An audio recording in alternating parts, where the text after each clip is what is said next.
सहकार radio के श्रोताओं को पवन का नमस्कार।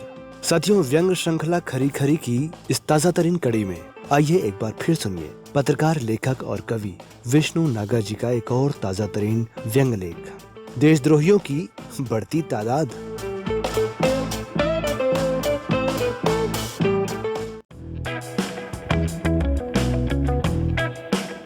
क्या आपको ऐसा नहीं लगता कि मई 2014 के बाद से देशद्रोहियों की तादाद अचानक बहुत बढ़ गई है? कहां से आ गए इतने सारे देशद्रोही? विदेश से तो नहीं आ सकते।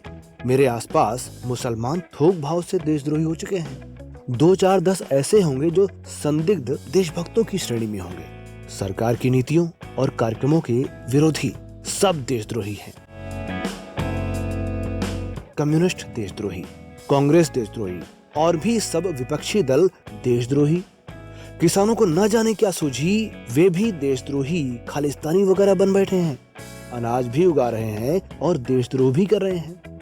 शाहीन बाग की औरतें पहले किसी गिनती में नहीं थी, अचानक वे भड़कावे में आ गईं और अपने साथ देश के तमाम इलाकों की औरतों को नागरिकता विधेयक का विरोध करने को प्रेरित करके उन्हें भी देशद्रोही होने का तमगा दिलवा दिया। JNU, AMU, जामिया और न जाने किन किन विश्वविद्यालयों के छात्र और अध्यापक भी देशद्रोही हैं। सारे आंदोलनकारी और दलित घोषित अघोषित देशद्रोही हैं। अधिकतर कवि, लेखक, पेंटर, स्टैंडिंग कॉमेडियन, व्यंग्यकार भी इसी श्रेणी में हैं। कुछ एंकरों को छोड़कर अधिकतर पत्रकार भी इसी राह पर हैं। कुछ नीतीश कुमार हैं जो देशद्रोही से देशभक्त हुए, फिर देशद्रोही हुए, फिर से देशभक्त हुए, फिलहाल देशद्रोही हैं। कुछ केजरीवाल जी की तरह हैं, मन प्राण से देशभक्त हैं। फर्क इतना सा है कि जब असली देशभक्त हनुमान चालीसा का पाठ करते हैं तब वे सुंदरकांड का पाठ करने लगते हैं। हालांकि उसे भी तुलसीदास जी ने लिखा था और इसे भी उन्होंने ही लिखा है। फिर भी असली देशभक्त उन्हें देशभक्त मानने को तैयार नहीं और वे अपने को देशद्रोही मानने को राजी नहीं। बीच में झूल रहे हैं, न खुदाई मिला न बिसाले सनम, ये वाला हाल है। दिल्ली के उपराज्यपाल जी रोज उन्हें देशद्रोहियों के पाले में धकेलते रहते हैं। वे फिर जोर लगाकर देशभक्तों के पाले में आ जाते हैं। झूलते झूलते बेचारों का सिर घूमने लगता है, मगर उपराज्यपाल जी को दया नहीं आ रही है। कुछ पहले जहाँ थे अब वही हैं। दुनिया कहां से कहां पहुंच गई, उन्होंने जरा भी प्रोग्रेस नहीं की। वे पहले भी देशभक्त थे, अब भी वही हैं। पहले छुपे हुए थे, अब खुल्लम खुल्ला हैं। कुछ देशद्रोही थे, अब भी देशद्रोही हैं। कुछ भोले थे, शरीफ थे, उन्होंने कोई बेईमानी नहीं की, कोई देशद्रोह नहीं किया। जो किया ये सोचकर किया कि संविधान और कानून के मुताबिक कर रहे हैं। वे समय की गति को पहचान नहीं पाए कि देशभक्ति की धारणा पूरी तरह बदल चुकी है। जो नरेंद्र मोदी चाहते हैं वही संविधान है, वही कानून है, वही देशभक्ति है।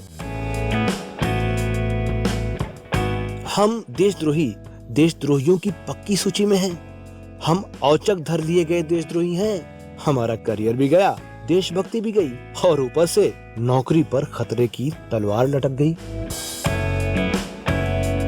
और किसी देशद्रोही का उल्लेख यहाँ भूलवश रह गया हो तो वे क्षमा करें। मेरी मंशा इस गौरव से किसी को वंचित करने की नहीं है। मैं खुद इस सम्मान से विभूषित हूँ।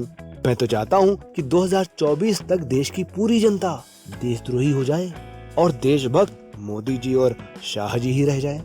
तब हम सब देशभक्ति, देशद्रोह के इस चक्कर से मुक्त हो सकेंगे।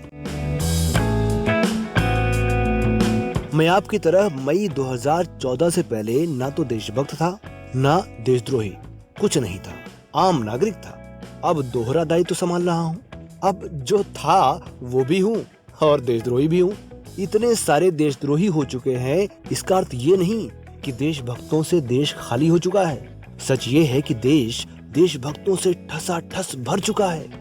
हिलने डुलने तक की जगह नहीं बची। छत पर भी वही, फर्श पर भी वही। इतने देशभक्त हैं कि उनकी पहचान का संकट पैदा हो गया है। उन्हें केसरिया या काली टोपी पहननी है या एक के ऊपर दूसरी टोपी पहननी पड़ रही है। डंडा लेना पड़ रहा है, त्रिशूल धारण करना पड़ रहा है, छुरा चमकाना पड़ रहा है। मुसलमानों को घड़ी घड़ी धमकाना पड़ रहा है। उनसे जय श्री राम बुलवाना पड़ रहा है। फ्रिज में पड़ा मांस गोमांस है, इसकी पहचान करनी पड़ रही है। बलात्कारियों के समर्थन में आना पड़ रहा है। तिरंगा यात्रा निकालनी पड़ रही है। आज भी कुछ न कुछ निरंतर करना पड़ रहा है, तब जाकर उनकी पहचान बनी है। कहने का अर्थ ये है कि देशद्रोही होने से ज्यादा देशभक्त होना कठिन है। इधर कोई कंपटीशन नहीं है, उधर कंपटीशन ही कंपटीशन है। बार बार साबित करना पड़ रहा है कि मैं आज भी देशभक्त हूँ। इस परेशानी को देखकर अनेक आलसी लोग घोषित देशभक्त नहीं बनना चाहते। देशभक्तों को वोट दिया और नमस्ते, उन्होंने सोचा भाड़ में जाए, अपन तो अपना करियर बनाओ, करियर ही देशभक्ति है। कुछ ने सोचा कि करियर और देशभक्ति साथ साथ चलना चाहिए। देशभक्ति है तो करियर है, वरना बाबा जी का टुल्लू है।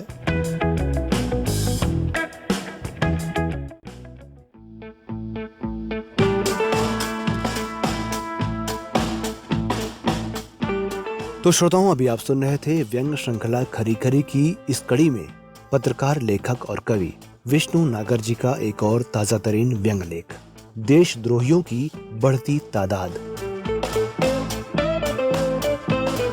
अगर आप सहकार रेडियो का ये कार्यक्रम पहली बार सुन रहे हैं और हमसे जुड़ना चाहते हैं तो हमारे व्हाट्सएप ग्रुप से जुड़ने के लिए 9617226783 पर अपना नाम और जिला या शहर का नाम लिखकर भेजें। अगर आप हमसे फेसबुक पर जुड़ना चाहते हैं तो हमारा पेज लाइक करें और यूट्यूब पर जुड़ने के लिए हमारा चैनल सब्सक्राइब करें। हमारे बारे में अधिक जानने के लिए हमारी वेबसाइट सहकाररेडियो.com विजिट करें। तो इस श्रृंखला की अगली कड़ी में एक और ताजा तरीन व्यंग लेख के साथ आपसे फिर मुलाकात होगी। तब तक के लिए दीजिए इजाजत मुझे यानी पवन को। नमस्कार।